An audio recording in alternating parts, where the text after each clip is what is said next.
Children's day நடந்து முடிஞ்சு பல நாள் ஆகுது. என்னால் வீடியோ இப்போ தான் எடிட் பண்ண முடிஞ்சது. சில்ட்ரன்ஸ் டே அன்னைக்கு எனக்கு பேண்ட் வாங்கி கொடுங்கன்னு சொல்லி கேட்டான் ஜிஷான். ஊர்லேருந்து வாங்கிட்டு வந்தது புதுசாக அப்படியே இருக்கு, அது வேணாமா, புதுசாக எனக்கு பேகி ஜீன்ஸ் தான் வேணும்னு சொல்லி கேட்டான். சரின்னு சொல்லிட்டு வாங்க போயிருந்தோம். லைஃப் ஸ்டைலுக்கு தான் போயிருந்தோம், அங்கே கிடைக்கல. ஜைனப்க்கு வந்து ஷாலுமே கிடைக்கல. சரின்னு சொல்லிட்டு ஆஷ்னா பட்டன் ஹவுஸ் தான் வந்திருந்தோம். இங்கே கிடைக்காத பொருளே இல்லைங்க. நான் எப்போ இங்கே ஷால் எந்த கலரில் தேடினாலும் அதே கலர் நினச்ச கலரில் எனக்கு கிடச்சிரும். வெறும் ஷால் மட்டும் இல்லைங்க, மெட்டீரியல் வாங்கி நம்ம என்ன டிசைன் நினைக்கிறோமோ அதே டிசைனில் நம்ம ஸ்டிச் பண்ணிக்கிடலாம். இந்த மாதிரி நெட்டு துணியும் கிடைக்கும். அதுக்கு மேட்சாக நம்ம லைனிங் துணியும் இங்கேயே கிடச்சிரும் நம்மளுக்கு. துணி மட்டும் இல்லைங்க, இங்கே இயரிங்ஸ் எல்லாமே கிடைக்கும். இங்கே பார்டர்ஸ்லாம் சொல்லவே வேணாம், அவ்வளோ கலெக்ஷன் இருக்கும் இங்கே. உங்களுக்கு இந்த மாதிரி மெட்டீரியல் வாங்கி தைக்கணுன்னா கண்டிப்பாக இந்த கடைக்கு போங்க.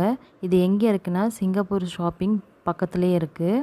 ஜைனப்க்கு வாங்கியாச்சு, ஜிஷானுக்கு மட்டும்தான் இன்னும் வாங்காமல் சுற்றி சுற்றி வந்துக்கிட்டு இருந்தோம். லாஸ்ட்டாக கோவின் காஸ் போய் தான் அவனுக்கு ஒரு பேண்ட் செலெக்ஷன் ஆச்சு. பேக்கி ஜீன்ஸ் கிடச்சிருச்சு லாஸ்ட்டாக ஃபைனலாக.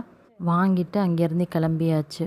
ஜைனப் வந்து நான் சென்னையிலேருந்து வாங்கிட்டு வந்த ட்ரெஸ்ஸே போட்டிருந்துச்சு, நல்லா இருந்துச்சு அவளுக்கு போட்டோன்னே. ஜிஷான் ரெடி பண்ணுறதுக்குள்ளே எனக்கு வீடியோ எடுக்கவே சுத்தமாக எனக்கு மைண்ட் இல்லை. ஒரே ஹரிபரியாக இருந்துச்சு எனக்கு, அதனால் வீடியோ எடுக்க முடியல என்னால்.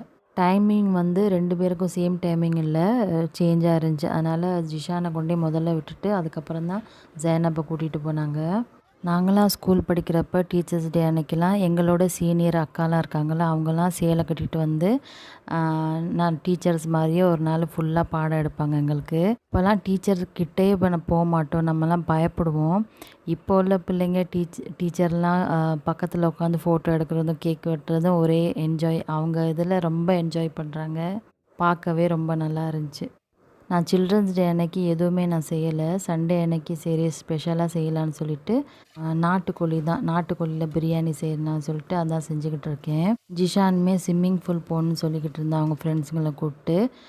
லாஸ்ட்டில் ஒரே ஒரு ஃப்ரெண்ட்ஸு தான் வந்தான் ஸ்விம்மிங் பூலுக்கு. அவனே கூட்டிகிட்டு போயாச்சு. ஸ்விம்மிங் பூல் போயிட்டு வந்துட்டாங்க. லஞ்சுக்கு வந்து உன் ஃப்ரெண்டையும் கூப்பிட்டு வந்துடுன்னு சொன்னேன், அவனுமே வந்துட்டான். கொஞ்சம் வீடியோ எடுத்துக்கிறேன் உன்னை அப்படின்னு சொல்லி கேட்டேன். சிரிச்சுக்கிட்டே இருந்தான். எங்கள் பசங்களுக்கு சில்ட்ரன்ஸ் டே இப்படி தாங்க போச்சு. உங்கள் பசங்களுக்கு எப்படி போச்சுன்னு சொல்லுங்கள். இன்னொரு நாளைக்கு வேறு ஒரு வீடியோ பார்க்கலாம். அஸ்ஸலாமு அலைக்கும்.